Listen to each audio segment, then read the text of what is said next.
प्रभु यीशु मसीह के नाम से आपका स्वागत है। फिर वापस हम प्रभु के वचन से कुछ बातों को हम सीखें और प्रभु में हम बढ़ते जाएं। कुछ बातों को लेकर मैं आगे जाएंगे। जैसा कोई व्यक्ति क्रिकेट खेलता है, क्रिकेट खेलने के समय पर एक व्यक्ति बॉल गेंद को फेंकता है और एक व्यक्ति सामने खड़ा रहता है, वो बैट लेके खड़ा है। ये दोनों का एक मकसद होता है, एक लक्ष्य होता है। बॉल फेंकने वाला ये सोचता है वो बैट से मेरा बॉल कैसे बचेगा, या वो बॉल ऐसा लगे बैट से ताकि वो स्टंप हो जाए।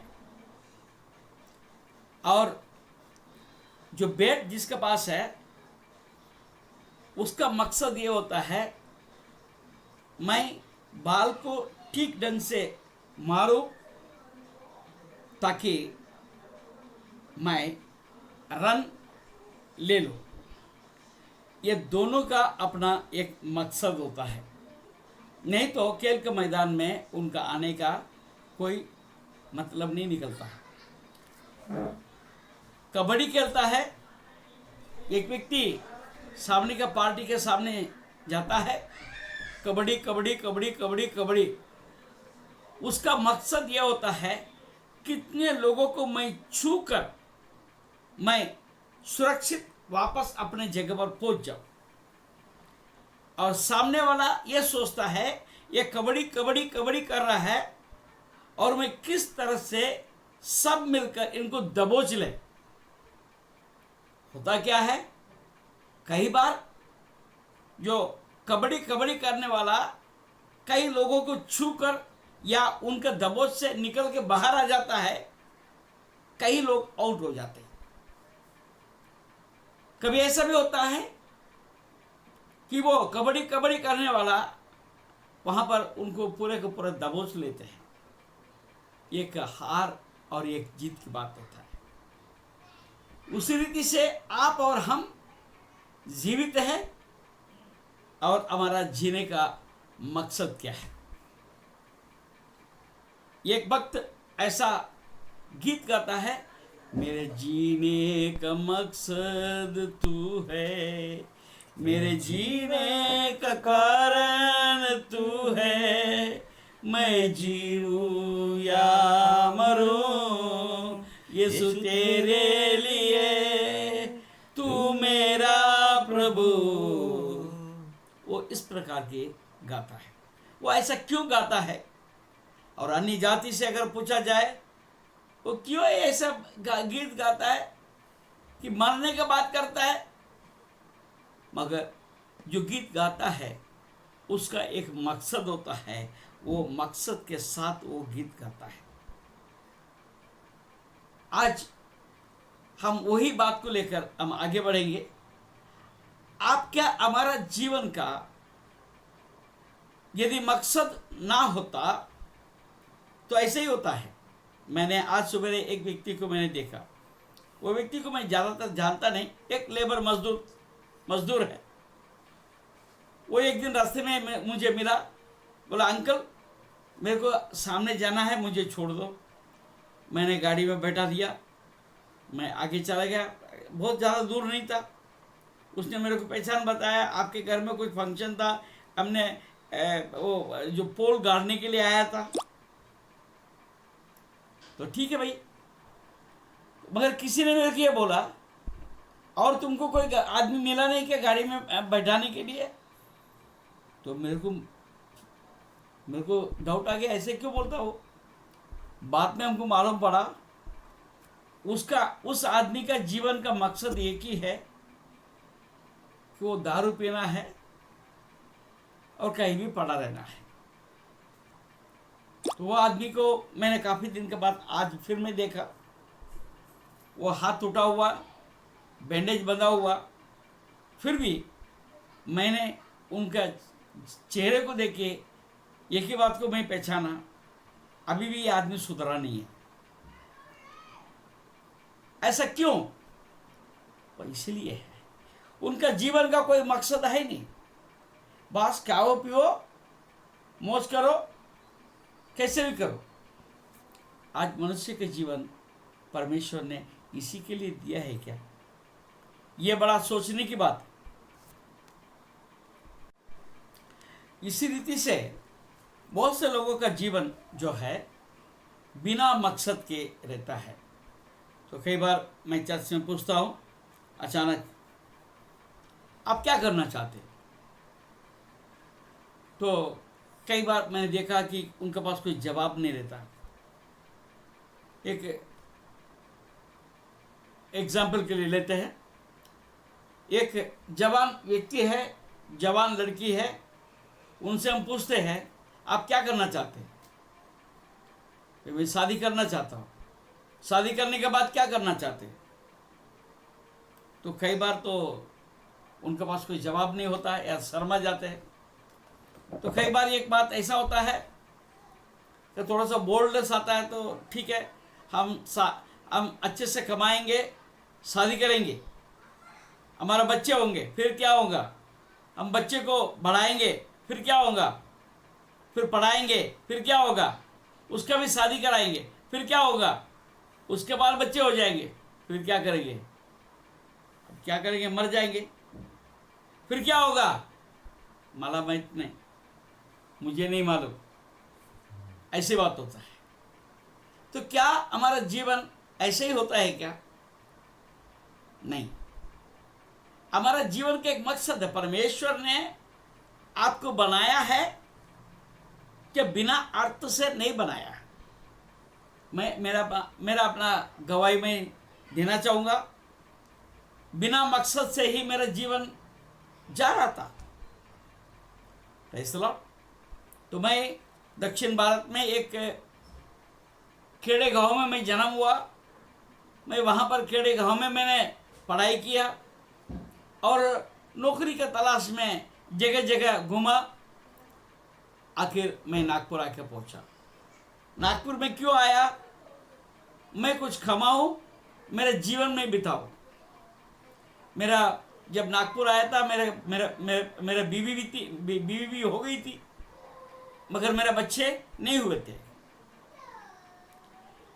पर 1983 में परमेश्वर ने मुझे एक मीटिंग में लेकर गया।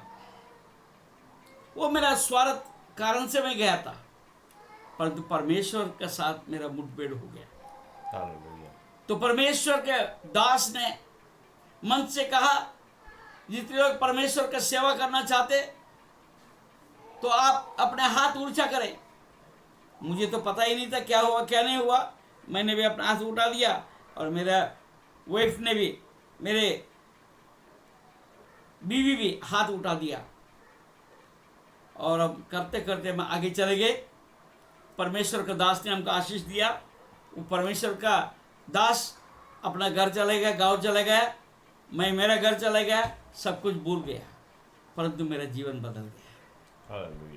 जब से हमको समझ में आया परमेश्वर का कोई मकसद है, जब परमेश्वर के लोगों का साथ जब मेरा संगति बढ़ता गया, तब किसी परमेश्वर के दास ने कहा, तुम नागपुर में आए हो तो नागपुर में परमेश्वर ने तुम्हारे लिए एक निमित्त रखा है, एक मकसद रखा है, एक लक्ष्य रखा है। और आज मैं ये बात को अच्छे से जान पा रहा हूँ। मैं नागपुर से भाग जाना चाहता था, परमेश्वर ने यहाँ रखा है, परमेश्वर ने एक लक्ष्य रखा है। ठीक है, आइए, ये मैंने नींव तो डाल दिया और आगे हम इमारत हम खड़ा करने के लिए प्रयास करेंगे। आइए मेरे साथ निकालिए फिलिपियों की किताब 3 अध्याय और 12 पद। ये मतलब नहीं कि मैं पा चुका हूं या सिद्ध हो चुका हूं, पर उस पदार्थ को पकड़ने के लिए दौड़ा चला जाता हूं जिसके लिए मसीह यीशु ने मुझे पकड़ा था। Praise the Lord.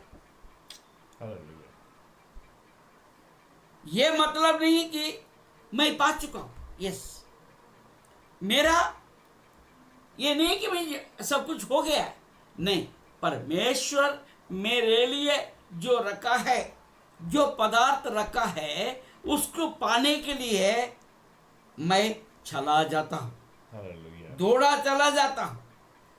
ये भाइयों, मेरी भावना ये नहीं है कि मैं पकड़ चुका हूं, परंतु केवल ये काम करता हूं कि जो बातें पीछे रह गई है उनको भूलकर आगे की बातों की ओर बढ़ता हुआ निशाने की ओर दौड़ा चला जाता हूं। यस, निशाना। Praise Lord. आज फुटबॉल खेलेंगे, एक गोल कीपर वहां रहता है, वो गोल डालने नहीं देता, मगर हमारा मकसद ये होता है मैं गोल करूं किसी रीति से। आज आपके मेरे जीवन के लिए परमेश्वर ने एक मकसद रखा है। Praise the Lord. I am very happy about many things. बहुत से बातों, कई जो हमको घातक लगता है, जो हमारे लिए बड़ा प्रॉब्लमेटिक लगता है, उसी बात के द्वारा परमेश्वर आशीष भी देता है। हालेलुया। कारण उसका मकसद आपके जीवन में पूरा हो। हम दौड़े चले जाने की जरूरत है, निशाने को वो दौड़ा चला जाता हो ताकि वो इनाम पाऊं जिसके लिए परमेश्वर ने मुझे मसीह यीशु में ऊपर बुलाया है। Yes Lord, hallelujah. ऊपर बुलाया, नीचे नीचे जाने के लिए नहीं, मुझे ऊपर जाना है। आज आप ये संदेश को आप सुन रहे हैं, आप कौन है, कहाँ है, कैसे है, क्या है, कुछ भी क्यों ना हो, परंतु मैं आपको एक बात बताना चाहता हूं कि आप आज अगर जीवित है, प्रभु का कोई कार्य आपके द्वारा पूरा होने का बाकी है। Hallelujah. Praise the Lord. Praise the Lord. मैं आपको बताता हूं, मैं कम से कम 8 बार, मेरा ध्यान में जो है मैं बता रहा हूं, अंदाजन 8 बार मैं मरने वाला था। ऐसे सिचुएशंस से बस मरना पक्का है, परंतु मैं मरा नहीं। आज आपके साथ मैं बात कर रहा हूं, मुझे हिम्मत मिल रहा है आपके साथ बात करने के लिए। जब पहले बार मैं मरने के कतार में था, मैं हॉस्पिटल में था, तो हॉस्पिटल में जाके मैं औरों के प्रार्थना करना शुरू कर दिया। परमेश्वर ने जीवन दान दिया मुझे। उसके बाद मेरा सेवा में वृद्धि हो गई, सेवा में एक बदलाहट आ गया, और जितने बार मैं मृत्यु के करीब हुआ, उतने बार परमेश्वर ने मुझे नया उत्साह दिया, याद दिया कि उसका सेवा में ज्यादा करो। हालेलुया। Praise the Lord. ज्यादा दूर नहीं, करीब 1.5 साल पहले उतना समय हो गया था। 1.5 साल पहले मैं मृतक पे पहुंचा, पर उस समय पर परमेश्वर ने मुझे और हिम्मत दिया। आज आपके साथ मैं बात कर रहा हूं, और मैंने सोचा था कि हो सकता मेरा समय खत्म हो चुका है, परंतु परमेश्वर ने बोला कि तुम्हारे द्वारा और कार्य मेरा बाकी है। मैं आज धैर्य के साथ में लोगों के सामने में बोलता हूँ, मैं मरूंगा, परंतु जब तक परमेश्वर का कार्य जो उन्होंने मेरे को दिया जब तक पूरा नहीं होगा, तब तक मैं मरूंगा नहीं। हो सकता 15 दिन में कार्य पूरा हो जाए, मुझे नहीं मालूम। हो सकता मैं 15 साल रहूं, मुझे नहीं मालूम। परंतु आज मैं वापस आपको एक बात कहना चाहता हूँ, आप यदि जीवित हैं, मैं आपके साथ बोलना चाहता हूँ, आप हिम्मत मत हारिए, आप परवाह मत कीजिए, आप चिंता मत कीजिए। तो परमेश्वर आपके साथ है। परमेश्वर आपके द्वारा कोई ऐसा काम करने जा रहा है, आप इंतजार करिए, परमेश्वर का महिमा आप देखेंगे। परमेश्वर आपको आशीष दे।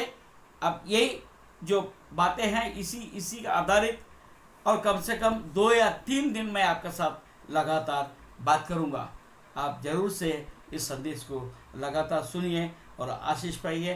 परमेश्वर आपको आशीष दे। धन्यवाद।